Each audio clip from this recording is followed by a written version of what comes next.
So welcome everyone. My name is Andrea. I'm one of the partners at Awair.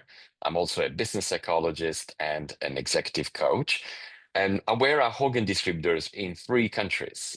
We are distributors in the UK, Italy, and France. And today I'm joined by a very special guest, Zsolt Feher. Zsolt is the Vice President of Business Development at Hogan, and he brings over 25 years experience in global organizations and linking really personality assessments and organizational performance. So he's a lead expert on the topic, and he's here today because also Zsolt is very much interested about the notion of safety and how personality can really predict important outcomes that make a huge difference for organizations in terms of bottom line, but also, I would say, human lives and costs associated with the safety construct. So, by the way, the session today is being recorded, and you are very welcome to post questions. You will find a Q&A function, so please get your questions going, and we will answer at the end of the webinar. So, welcome, Zsolt. Hello, Andrea. Thank you very much for the invite. I'm very excited to spend the next hour with all of you, a little bit talking about Hogan and safety and how this thing comes together and what is our belief regarding this very interesting subject.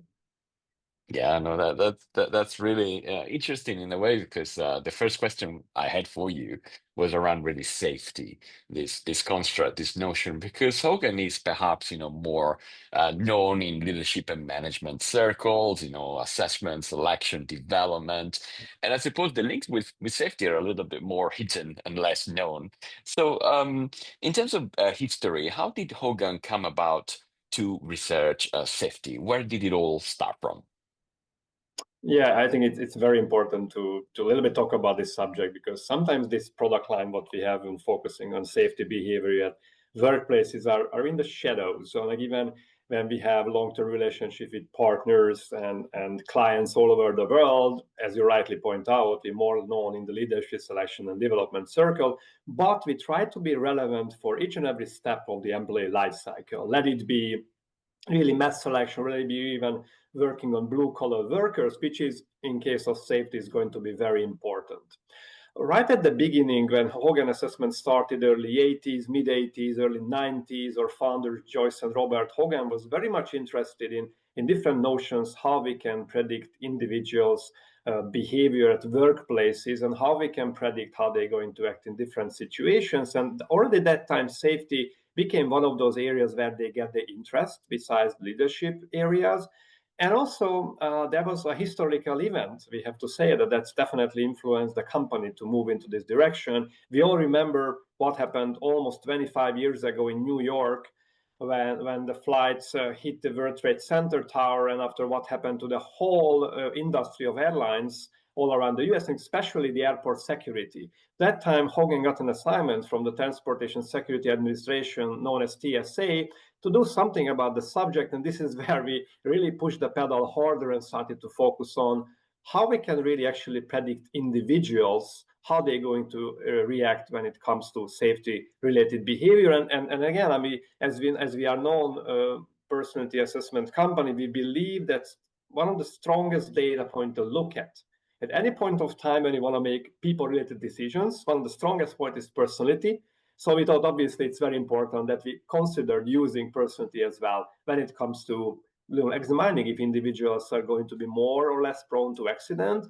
And it seems to be that as with other areas of application, we also find something here which looked very interesting. And since then, more than 2 decades, 3 decades now, almost hitting, we also focusing on this very specific application. All right, so I suppose Hogan has a lot of data, in terms of research, and I suppose demonstrated those links with performance. And so you mentioned the industry of transportation or security. Are there typically specific industries or companies that are sort of more suitable for the safety report? Sure. Anytime when it comes to the question of safety, obviously we're going to be relevant. Definitely when it comes to organizations or industries, when there is a much higher risk of somebody's getting into a deadly accident, we're going to be more relevant for them. Of course, we believe that even a minor accident, avoiding a minor accident is going to be obviously very beneficial for organizations. But when it comes to those really highly risky industries, let it be like mining, for instance, where we know that over there, one minor mistake can cause individuals' lives.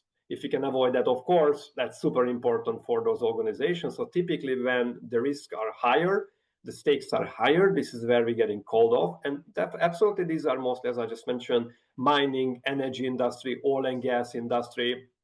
But definitely, as I mentioned earlier, transportation becomes also quite relevant in this regard, but any manufacturing business which comes in place. So any situations when individuals working with heavy machinery, when there is an opportunity for being a severe, any accidents in that situation, or being in a situation where someone might cause something for us, because we can look from both this perspective, but definitely our larger clientele coming from rather the mining, the energy, and the oil and gas industry. Thank you for that, Zsolt. And I think also, there is an interesting application potentially of the safety report when it comes to the public, because I remember, these accidents involving perhaps, overly, I would say, emotional or not really easily adjustable to stress police officers, that can really, Mm-hmm. kind of make the difference, if you have somebody with a high level of emotional composure and the ability to handle stressful situations. So you've got many ramifications when it comes to safety. One is, of course, the operational machineries and the focus, the attentional focus that you get with that. But there's also perhaps, a very important component around the impact that some of those behaviors not only have on individuals working in organizations, but also the public as a whole. So, Yeah, totally. one can be very creative in terms of applying, kind of the findings from the safety report.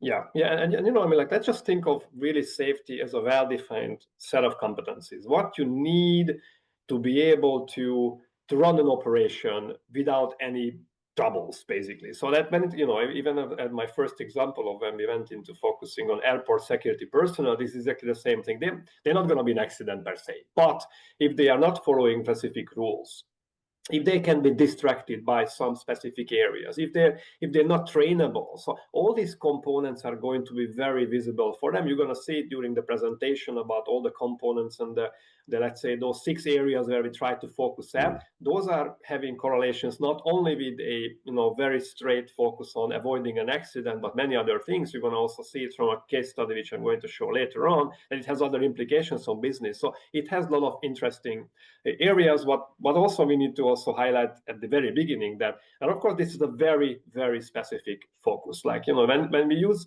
in assessments, think of, if you haven't used or listeners today too much assessment before, that we basically try to focus on each and every segment of personality. But when it comes to specific applications, we're only using specific areas, and in this area we're only focusing on safety. So it's also very important to highlight at all times that if you look for qualifications, if you look for experience in different individuals, which obviously we know that in many safety related environments, we need to have specific qualifications to act on those areas. Those are need to be there, of course. So this is only one component, additional pillar, which we can put or give to organizations, which we believe are very predictive. But it does not mean that we would say that all the other methods of how you examine individuals in these circumstances are less important. We just give an additional data point here. And of course, thanks to all the health and safety industry is highly regulated. There's already lots of processes and systems in place. And one must never forget that, of course, we've focused on individual differences, but there's another element like leadership culture as well. So cultural, if you like, attitudes towards safety are very Yeah. important. And individuals shape the culture, but sometimes the culture also influences, individual behavior. And actually, I'll share later on a case study. It's a project that we run at Awair, where actually we worked with both blue collar workers and managers, at the same time to really work on both ends of the human system, when it comes to safety. But of course, there's a lot more in the, if you like, realm of safety, and especially regulations and frameworks that are very important. I suppose the next logical question would be, where does the measurement come from, right? So how do you get this predictive, if you like, abilities or data, on someone's personality. So can you tell us a bit more about the sort of psychometric constructs and psychological Yeah, constructs of safety? absolutely, absolutely. And before I get there, because I have some slides which are going to really highlight those points, and how we're getting to those specific 6 competencies Mhm. which I mentioned earlier. But I think it's also important to mention and re-emphasize what I just said earlier, but even maybe a little bit more concrete. And we know that, especially in the health and safety environment and industry, there are certain pillars which organizations use. Of course, there are very strict training regulations, there are very strict usage of specific guidelines which organizations are putting together, let it be industry standards or something tweaked on their own, and also equipment usage. We of course, we're not debating any of the necessity. We think that with the insertion of our data point, which is personality, and this is where I'm going to, of course, refer to in more details very shortly, we can fine tune all the interventions what you have. You will know exactly where to focus at. You will know exactly how you tailor your training activities, because we know training is all over the place. I mean, very first day somebody joins into an environment where safety is an issue, you're going to have to go through a very rigorous training, but there is many cases a one-size-fits-all solution, with an implication that you exactly know that what's going to be interesting or important for certain individuals. You can tailor those programs even by the company. If there are some numbers which would showcase that there are very specific issue which is like overall fits everyone, then you need to focus on that from training perspective, and you might neglect others. But also we can find interesting points like who to involve, because we see that, for example, if somebody is quite trainable, if they're really open for new information which is going to be elementary, as the one of dimension, you will see it very shortly, those individuals can be also used to be a role model in the organization. They can help others, they can even teach others. So that's giving additional opportunity for us to really focus on this area and make it as tailor-made as possible, basically.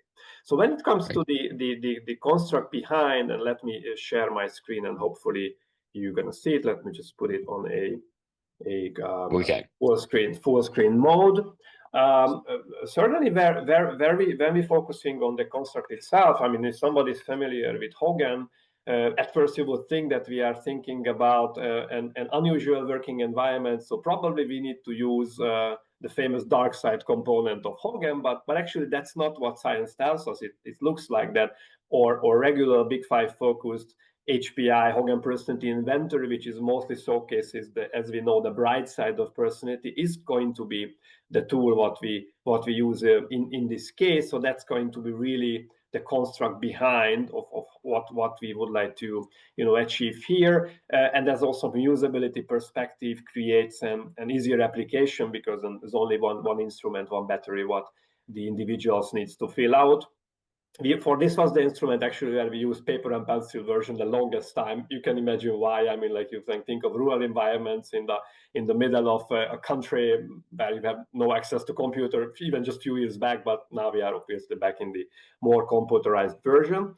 And you will see already on the screen these 6 specific competencies, which we always know that remembering specific competency names are sometimes hard or getting confusing. So let me just really get into more practical application with some examples of exactly what we mean by those attributes or by those competencies. But as I mentioned, really what we have behind the instrument itself is the Hogan Personality Inventory, which, if you're not familiar, describes the normal day-to-day personality characteristics, and in 2 dimensions, which would be like, what are your development areas and what are your strong areas? And I think this plays very well in this environment as well. But when you will see the 6 competencies, we typically see in individuals, even if they lower on something, they might have something higher. So once they becoming self-aware of those situations, they might going to be able to compensate their behavior, which might be counterproductive in one end, but another one might be helpful. For instance, one typical element where we can say that there is always it depends, a situation that stress tolerance is going to be one area which seems very obvious. Of course, if somebody is more stressy, they could end up in a risky situation faster. But we know that individuals are like that, they're also very open to feedback. So providing them a feedback about the situation might be helpful. So that's always the let's say that the two-phase element of opportunity. Even when we have like general application of the Hogan Press inventory, we can find positives and negatives on all sides of the spectrum. Let it be somebody going on a lower on a higher scale.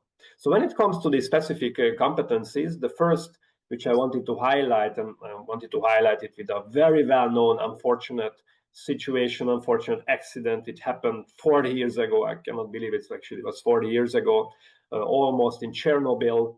Even a famous HBO documentary and the famous HBO film has been made about this specific situation. If we're really going down and understanding what happened over there, we believe that our scale, one of our scale, which is focusing on following procedures, comes into place. We have this scale where we say that either somebody is defiant or compliant in case of following procedures. The low scorers defy authority, may ignore company rules, and the high scorers tend to follow rules and guidance. And of course, we would look for someone who is on the higher end in this regard.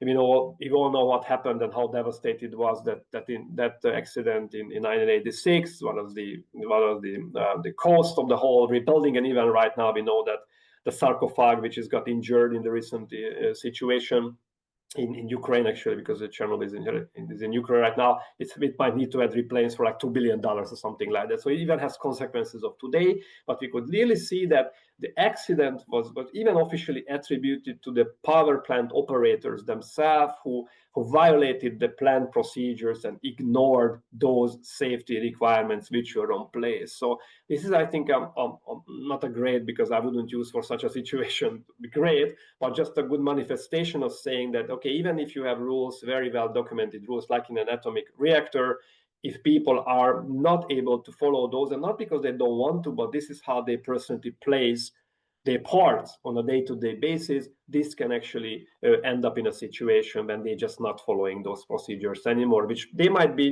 rigorously following for years. But that's also the trick of our instruments, that when we're predicting behavior, does not mean that somebody didn't end up in a situation or end up in an accident earlier. It's not going to happen at some point of time, or how as with time we progress, it's not going to become relevant at some point of time. And I think this was a manifestation of that. So one of the 6 components is following procedures. The second one I already mentioned a little bit, handling stress. This becomes very relevant in many situations. So when it comes to our case studies, this becomes many cases of a very relevant and very visible area. Then we're focusing on if somebody's panicky or strong. The low scorers may panic under pressure. High scorers tend to be sure of their decisions.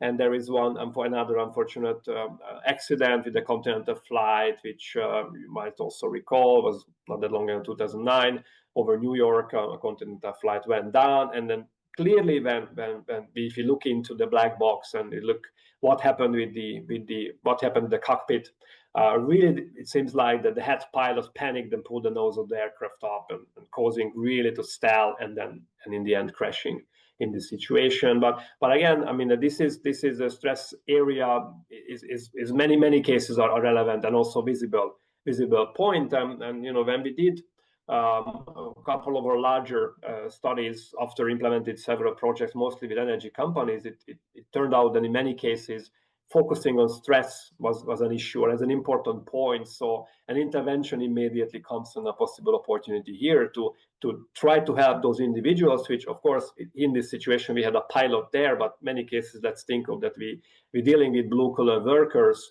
who never been exposed to anything like this before. So they kind of don't understand what is the outcome and how they need to use it. But again, a little bit tailoring the training activities and maybe usage of out-agent training or other type of stress handling opportunities becomes an opportunity for the company as well to mitigate the potential risk for the individuals. So second one was yes.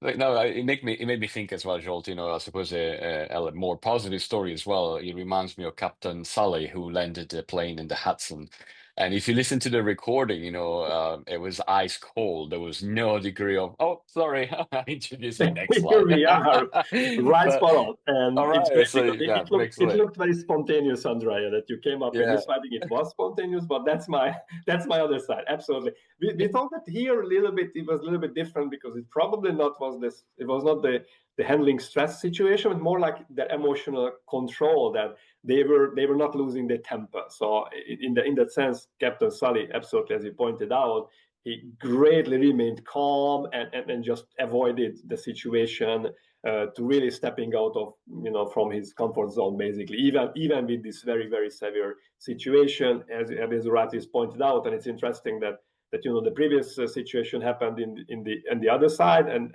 of New York, basically, and this is the even from this perspective, it's a symbolical small difference. But yes, he if somebody's not aware of the situation, they have this crash landing situation, and then captain decided to land on the Hudson River, which usually not a good idea. It's most of the cases it's actually really ending up in a bad way. But the way how he managed the whole situation, he was able to land on the river, really basically saved everyone with minor injuries on the flight, which was actually a fantastic one. And then clearly, even in the movie, you can see it, and based on historical records, again, the cockpit recording, everybody reported that Captain Sullenberg was really focused on composure and really avoided this tragic accident, which would have been, of course, quite devastating if he would lose his temper. In the sense, emotional control plays a role in this case.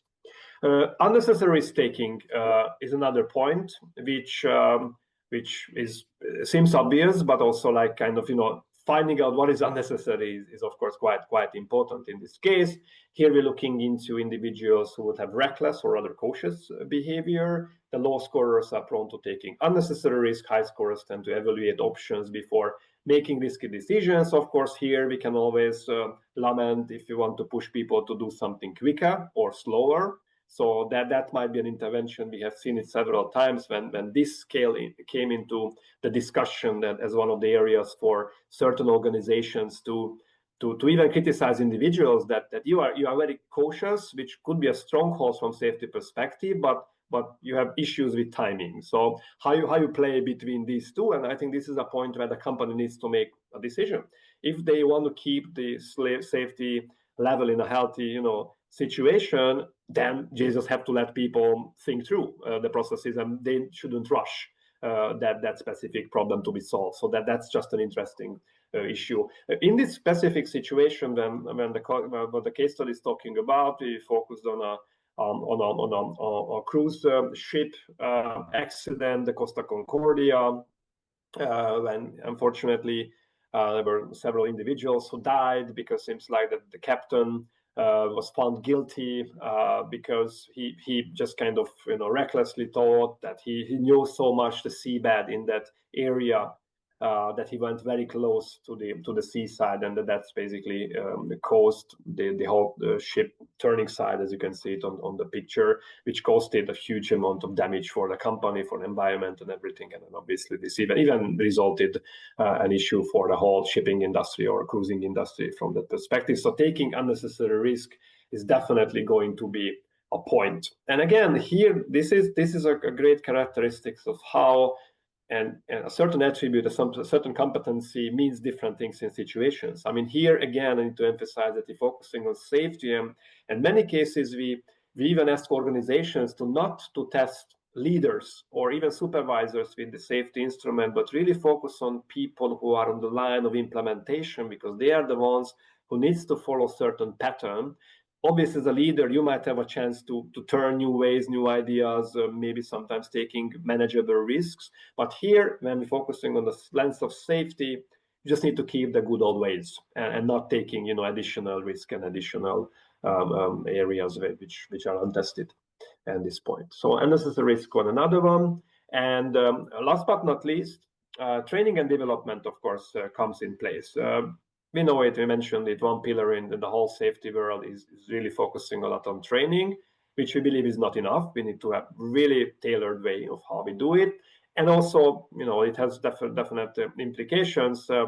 This presentation has started with with a picture of a live picture and not movie picture about this another tragic accident which happened in the Gulf of Mexico with Deepwater Horizon with BP's oil stand, which seems like, based on the observation what we made, is really something to do with the training and development area, because here we're looking for individuals rather arrogant or rather trainable in a way how they're managing their day-to-day safety-related behavior. The lower scorers overestimate their own competence, and as a result might be difficult to train, or they might just not listen in this case. And the high scorers tend to be willing to listen to advice and take advantage of opportunities to learn more. And it seems like from anecdotal stories, what really happened here with these individuals, and especially with the people who were operating the area, that they were not really listening to the feedback what they got from their own staff members. And it was very tragic that actually it's like a sarcastic situation that seems like the BP managers who were on board, that they celebrated 7 years without a lost time accident. So it was even kind of a cocky situation and at that point. And even though more than half of the workers feared reprisal for reporting unsafe behavior, they were even deporting some, but they were not listened to, and seems like that really resulted this tragic accident, which obviously is not only that there were killed and injured individuals, but we know that for the whole Gulf area, there was a really devastating ecological catastrophe, which really had a huge impact on the whole area. So these six areas are the ones which we believe are quite critical to focus at. And if you look at our application, we rigorously focusing on these six competencies with the two areas, in the two spectrum of the scale. But we're also looking at like an overall computation score, which can help also decisions of in even in a hiring or in a development selection or development situation. I would say that development is more typical in that sense as a first step for various reasons.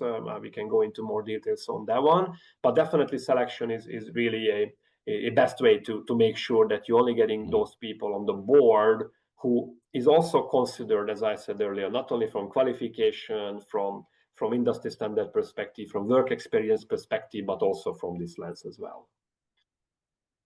Thank you, Zsolt. And it got me thinking around actually the wider impacts, as you mentioned, of these tragedies, is the human cost, the business cost, environmental costs, and if you could just maybe prevent, two of those, out of 10, it's a really huge kind of impact, right? And outcome for anyone. So just the business in some ways. Totally. And PR is another interesting aspect, of yeah, course. of And course. then we never been so to say catastrophe tourists. So we don't like to come in when already these devastating situations happen. We try to be there way before. So we try to rather help the organizations, because we mentioned the individual approach, and you also mentioned a little bit about the overall approach, because we focusing on two areas. When, as usual with Hogan, we start with the individual and see in this case that XYZ worker, based on these competencies, where they are in the spectrum, if they're gonna be, in a more safety or less safety prone in this case. But we also look into the whole safety climate, which would showcase that how the leaders behaving, how the culture is impacted, how the culture has been built up regarding safety. There as well, we specifically focusing on this. So one end comes from the bottom end, in terms of really focusing on the workers, or the blue collar line workers, and in the end is the culture, and hopefully there is an overlap somewhere in the middle, or again gives additional chance for all the health and safety officers and also human resources departments to do more tailored interventions whenever it's necessary. Of course, selection is a great way, but once you already have a huge workforce in place, of course, development is going to be likewise very important. Actually, that links to a question that we just received from Netco. I'm going to answer it live. Don't know what that means, but basically, in regards to the slide for arrogant and trainable, what methodology would you recommend for training and measuring the training outcomes. So basically, how do we, intervene on that? I suppose the question comes from this perception that it's hard to train someone who's arrogant in a way, or has less of a predisposition to be trained. I mean, this one is of course a difficult one. I think it's more as everything in our world starts with self-awareness. So here, our very first important step to take is that, and that's already part of the procedure what we do, because that would be also, I think, is a very relevant thing, that how we do this whole thing. I mean, like, are we just giving the result to the managers, to the supervisors, or to the C-level leadership, and they making necessary actions? That's one way to do as well, but we believe we need to provide very specific feedback to those individuals. I know that's not answering the question yet, but this is all starts there. Because we know that, especially, if our listeners remember what I said 15 minutes ago, we're focusing on the Hogan personality inventory, which is focusing on the core personality of that individual, which we know it's not easy to change. On the contrary, it's a hard one, unless otherwise somebody's pretty close to the cutoff score. If somebody's super low on one end, very likely they're not going to be on the higher end. So we need to be aware of that. But that's why, maintaining specific cutoff scores, or even within the organization, maybe making harder or softer choices is going to be an opportunity. Nevertheless, as I said, the very first part of the learning journey is that these individuals learning about themselves. And what we learned that is very specific, that again, let's think of that we're not, giving a feedback to a executive who had 25 different assessments already in their life, and they know it all mostly. They still love Hogan because we believe that we're also giving additional data points, which you never heard anywhere else before. But these folks on the line, imagine a miner in the middle of somewhere in Mexico or in Australia. They never, they think this is all magic, that's what we tell. So very specific feedback procedure needs to be developed. I mean, we spend hours, sometimes more, with supervisors to identify specific behaviors which we can say that are typical for those individuals, or higher or lower end in these scales.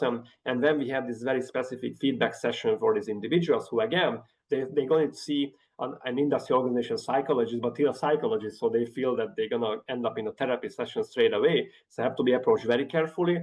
Nevertheless, they're very appreciative once they understand that what is our aim here, and pointing out why this specific behavior is going to be harmful for them when it comes to safety is very much of the first step.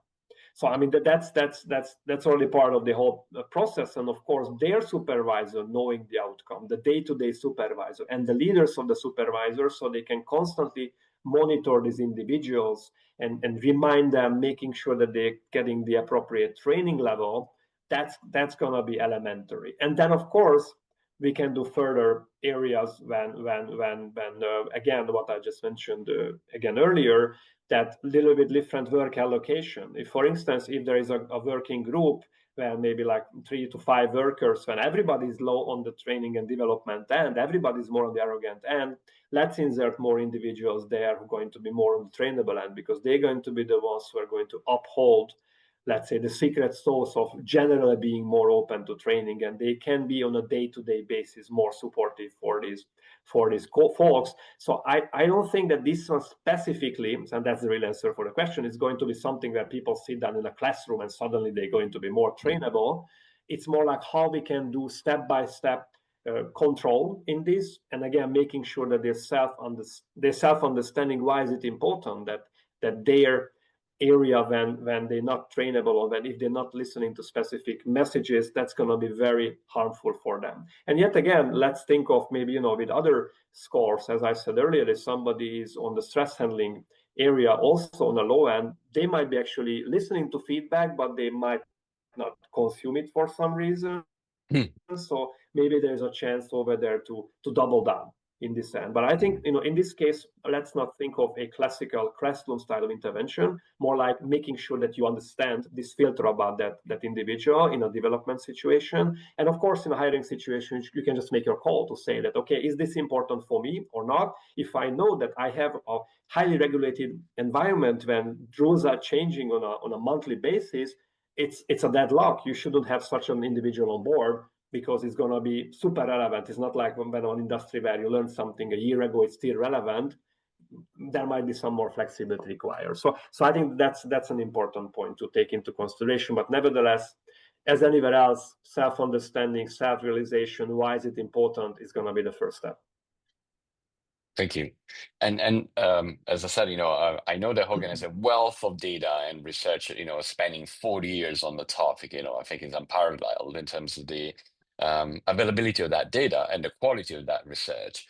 But can you think, I suppose, of an example or a project that you worked on where you saw like a turnaround, right, from where they started, where they ended, and how typically that project is structured in terms of phases? Yeah, certainly. This slide I a little bit went ahead, kind of Oh, characterize what's the usual way. It doesn't mention the client name and doesn't mention too much details, but that's a favorite of mine, because that's an energy company, a Germany-based energy company, which is known all over Europe, who had tried for numerous amount of years the same story, different training, different rules, more monitoring, nothing really worked out.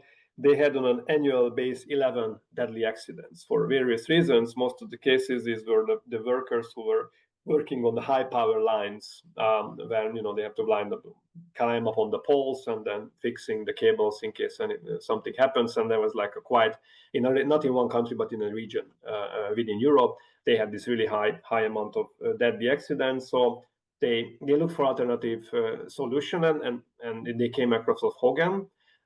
Usually this project is a long sales cycle, so it takes quite a long time until we're talking with everyone. And I think especially in this situation, it's elementary that we talk with every stakeholder. C-level need to have a buy-in, HR have to have a buy-in, health and safety have to have a buy-in, the supervisors have to have a buy-in, and in the end of the day, even some part of the workers, maybe in a pilot project, needs to have a buy-in perspective that they don't resist. Many cases, when it comes to such project, especially when it comes to development, people immediately have the notion that they think that, oh my God, this is going to be another restructuring, or we're going to get fired if we don't get high scores. So that's very important that we talk also with the work council, with the trade unions, and making sure they understand that we are with you guys. We're really here to help that some of those people who might not know that they are in danger, we kind of make them self-aware. Number one, again, repeating myself, that they're becoming self-aware that they have an issue with this. So I mean that's super important. So again, this whole huge circle of stakeholders are going to be important. Also, identifying maybe just a test group, a small pilot group is important, because then we can work together with health and safety, with HR together to say that, okay, do we want to work with the report suggested cutoff scores? We want to be a little bit stricter in the other area. We're providing the initial feedback for the supervisors. And again, this is one of those convincing situations where in many cases we just tell them, okay, give us individuals. We don't need to know who they are. We don't need to talk to them. But this is kind of the buy-in process, that they will see that we will explain their behavior, and they just kind of, wow, who told you guys? So, kind of a situation. So that's a super interesting and revealing one. And then it comes to, of course, moving further and having the entire organization said it. Very important that the supervisor getting the rating about their individuals, and then of course this very specific feedback where it becomes very handy for the individual. I mean, in this project, I never forget a situation where we had one individual was working for the same job 20 years. They had never had an accident before, so they were very surprised that they ended up in the red category. So they had very low scores in almost every scale. And even the supervisor of theirs registered, like, oh, this is one of my best guys. The survey is wrong. I mean, it might be good for others, but for him, it's clearly he's one of those outliers. It doesn't work. We scheduled the interview a week later. He showed up and his arm was broken. He was pulled. I never forget that situation. Like, kind of, of course, we didn't feel pride because we felt sorry for the gentleman. But anyway, it was like he was not resisting anymore on the whole story. Nevertheless, again, we do the individual feedback. for the ones who are low scorers. We're doing more group feedback for the average or high scorers. Everybody's aware of what happened, what we focused at, showcasing some typical behaviors from that specific group. For instance, I mentioned that even for the feedback guide, we had this interview with supervisors, so they kind of gave us typical behaviors. People who are not following rules, they might take equipment from home because they favor their own screwdrivers from home, or they like to work with a ladder which they Mm. take from someone else, which are absolutely not suitable for those environments. Or also important to underline that again, we're only focusing on safety. If somebody is the nice guy or the joker of the team, that might be nice in certain situations, but in this situation, that's a negative. So I mean, like, really distinguishing that we're focusing on safety in this case and not other type of behavior or attributes.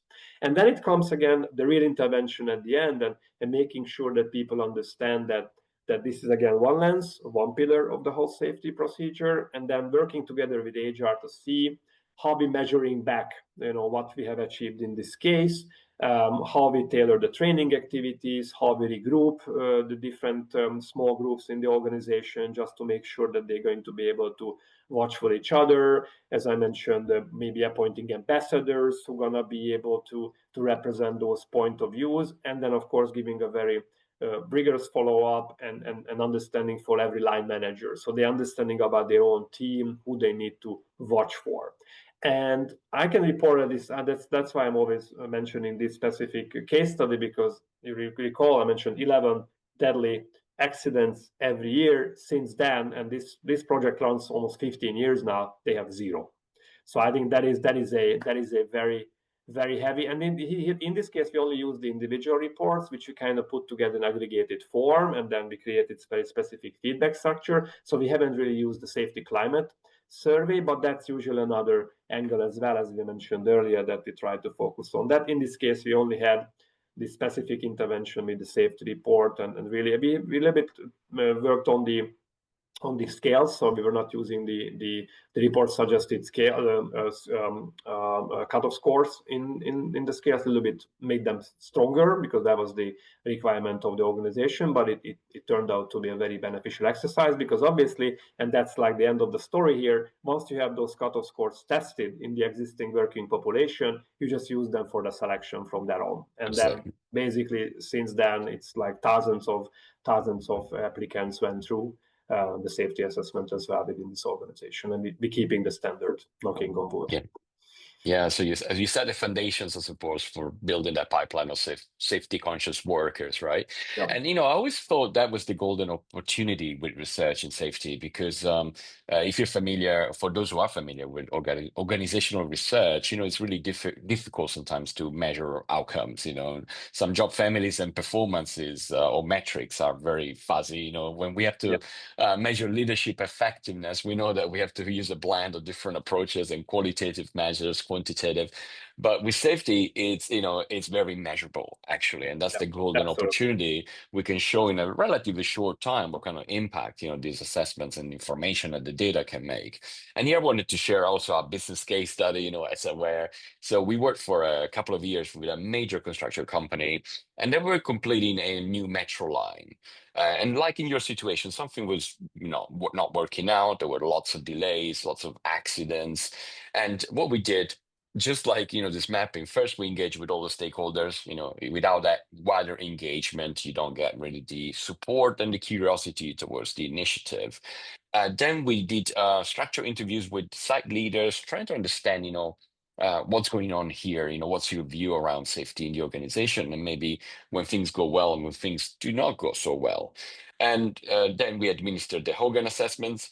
We used the safety report for 200 workers, and we used a different set of reports actually for the supervisors. And this is a big distinction as well. The safety report is intended, I would say, for those who are engaged in those types of occupations and jobs. It perhaps misses the point if you start, delivering it to managers or executive. Absolutely, there's no way one should do that.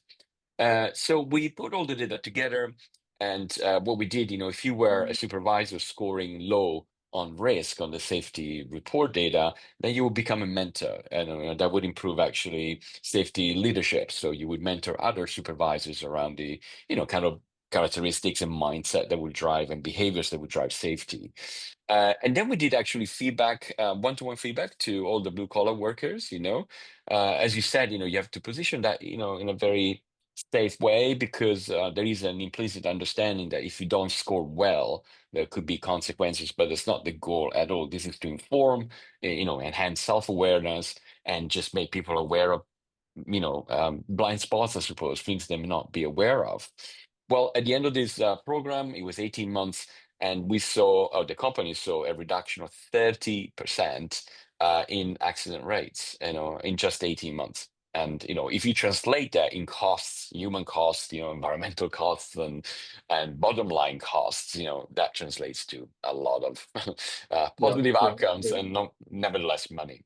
So Yeah, similar case absolutely. study. Absolutely. And then, maybe just continuing on that note, I have Yeah. like two, I think, mentioned case study here, and I wouldn't drum any more on really the exact effect on safety, but what we found out, and it was a super interesting part of the whole story, and this happened already earlier, not only in the recent years, but even before that, it seemed like that individuals who also score higher on the safety scales, they had some other business implications. And here you see a transportation case study from the US.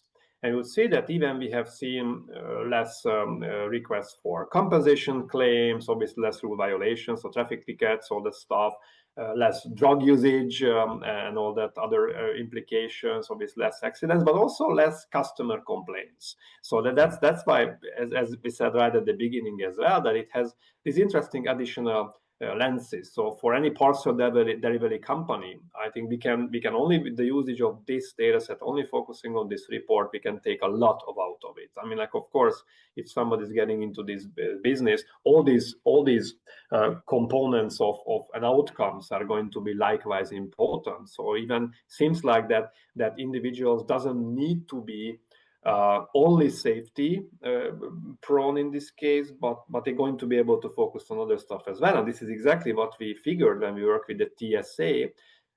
By the time that actually even they not only kept the rules, but they were nice to the customers, contrary maybe these days, but haven't said anything actually, but because we're not working with them anymore. But anyway, so that doesn't mean that they need to be super, rigorous and absolutely not customer friendly. On the contrary, it seems like that you can maintain both. So I think that was an interesting takeaway from this very, very specific transportation case study. And here we also, like as you mentioned, these tangible outcomes. But when you think about reputation, of course, there are intangible outcomes that can be devastating.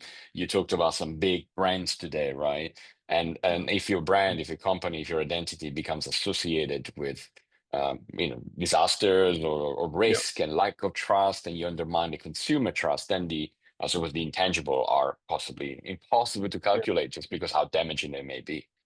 Yeah, totally. And I know that we heading close to the end, and I'm sure there are a couple of more questions, but I think I have this slide here, which also kind of categorizing in these three different areas where I think we suggest organizations to take our safety approach into consideration.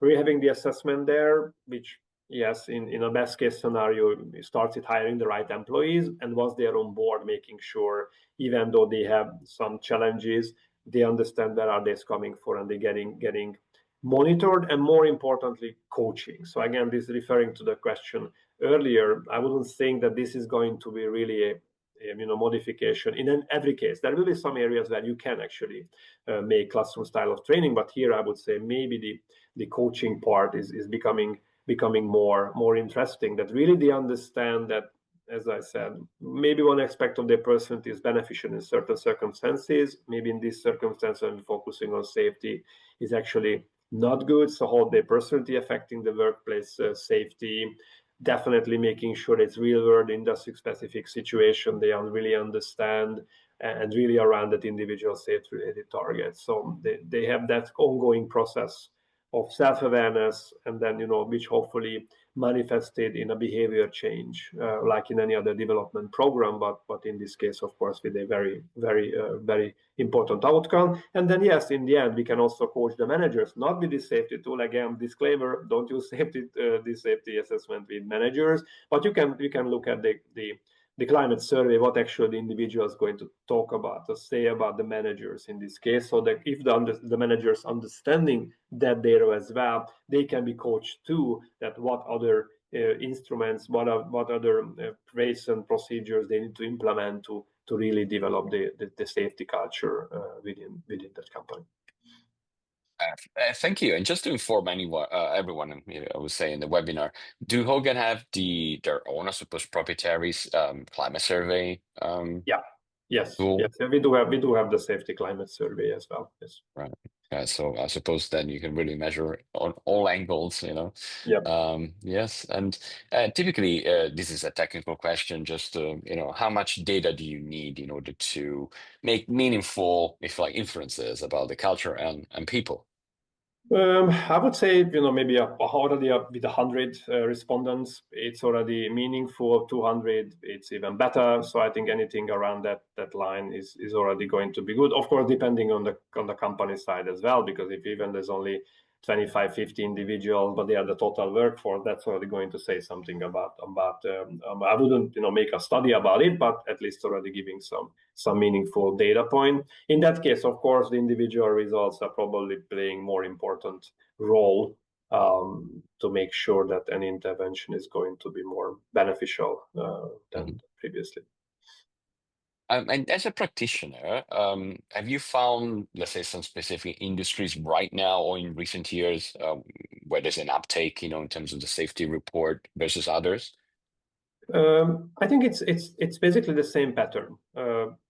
Really, when there is higher risk of bigger danger, bigger accident, larger accidents, this is where it's tend to work more. I don't see too many applications really in manufacturing, or for instance, which could be also any kind of contracted manufacturing, simple manufacturing situation. But typically, the accidents are not that high stake, so probably they don't think at first that only solving the safety issue is going to make too much of a difference. Although, as we just said and I just highlighted, it has many other implications as well to the whole work line. So I think if organizations are able to see the whole picture, then this is going to be more understandable why we offer this solution. But also we see it as well that in Western Europe, in US, there is a lack of workers. There's a shortage of workers. So that kind of puts us in the situation when they're just happy if somebody shows up with the right qualifications. That's why I said right already that obviously we don't want to convince companies you don't need that. You need that.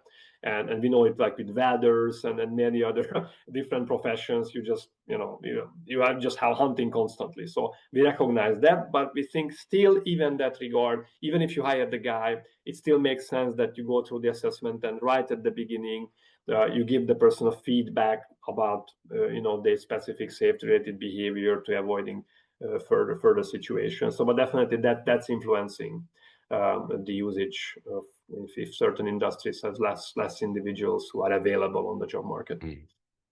And just as a reminder as well, you can, of course, the safety report is an off-the-shelf solution, meaning it comes with a cut-off scores and its constructs and calculations and algorithms. But Hogan can also develop something that is more, let's say, bespoke, right, to the data and I suppose the talent pool and the type of organization and the expectations that you have of that role. So there are obviously these generalized benchmarks, which are very powerful and based on data, but Hogan can go even further and create something that's really bespoke for your organization. All right. We have a question. Will you share the slides after the webinar? Absolutely, yes. Do you have any additional case studies where that we can look at? Yes, I know the answer to that because I have a folder of them. And that's why I mentioned, it's such a well-researched topic over 40 years that Hogan has so much data that really, predicts tangible outcomes. So we will share absolutely all of those. There is another question, a technical question. Do you have benchmarking for different industries when it comes to safety? More like the case studies we have, because it seems like that the overall the overall behavior focus area it seems to be very relevant for each and every industry separately. So the same scales are going to be. There are certain areas, and you will see once we share some case studies or a little bit more deeper studies, that there are certainly some differences. But overall, seems like the model fits basically everyone. And even when it comes to adverse impact, or when it comes to different population, let it be usual female, male, or different nationalities, it seems like that the general tendencies are pretty similar from that perspective as well. Thank you. There's one more question about team dynamics, role of the leader, and culture. Are there specific combinations of traits that pose a risk when certain individuals are grouped together? So I suppose a sort of groupthink scenario. Yeah.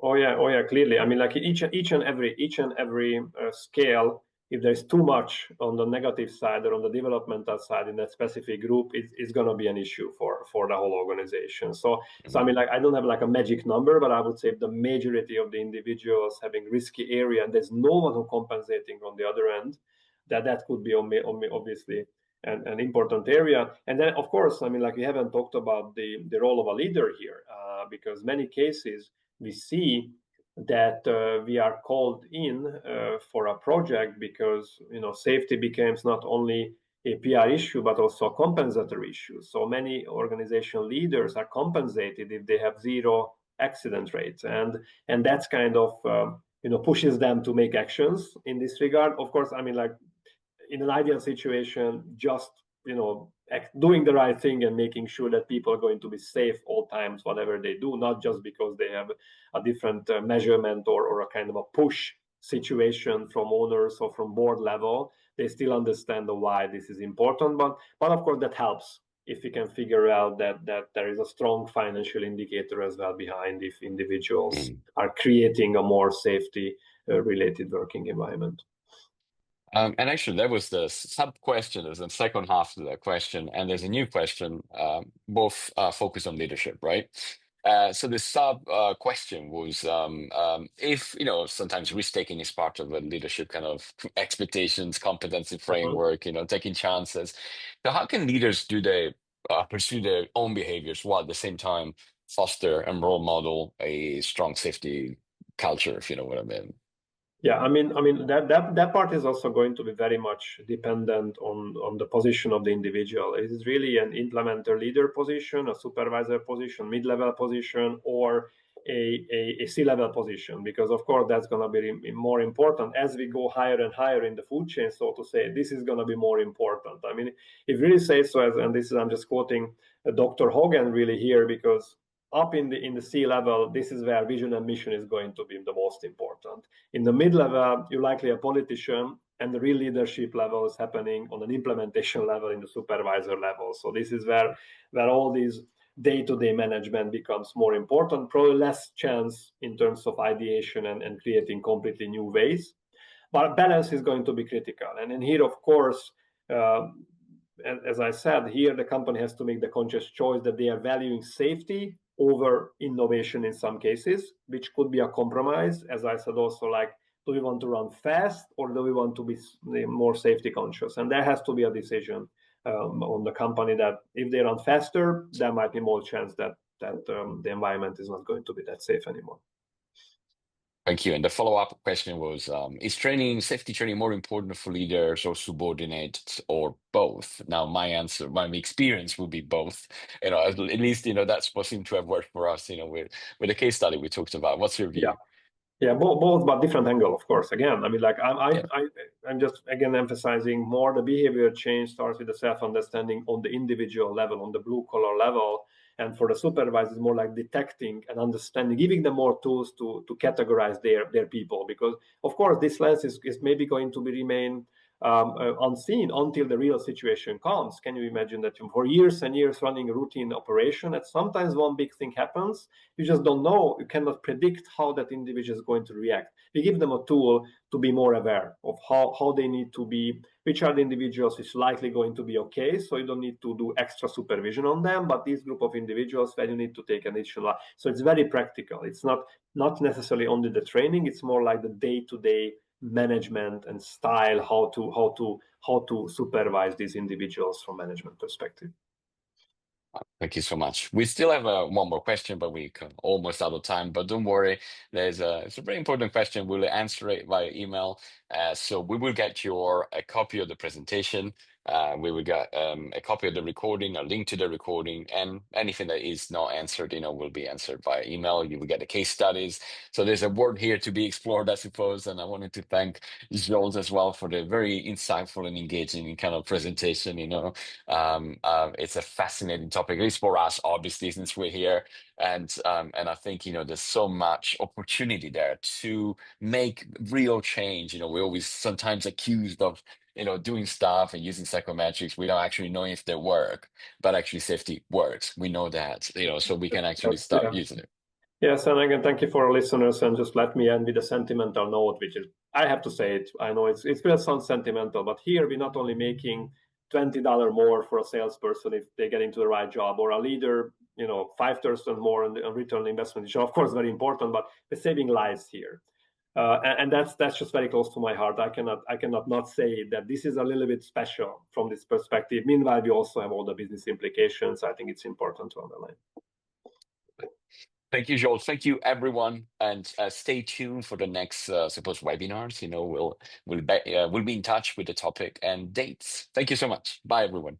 Thank you all. It's great to see you here.